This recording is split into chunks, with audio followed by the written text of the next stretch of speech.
How to remove cart from DoorDash. Hey everybody, welcome back to our channel. In this video I will guide you through the steps on how you can basically remove the cart from DoorDash, so make sure to watch the video till the very end. If you would like to remove a cart that you might have added on DoorDash, it's actually quite very simple to remove it. You open up your browser, you go to DoorDash.com and you make sure that you are logged into your account. And this process can also be repeated if you're using on your desktop version.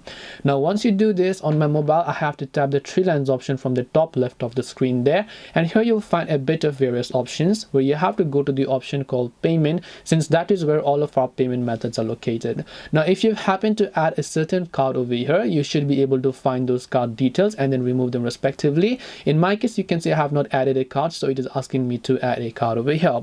This way you should be able to go ahead and then basically try to remove cart from DoorDash. Hope this video was very helpful. If you have got any more questions, then feel free to also leave them down below.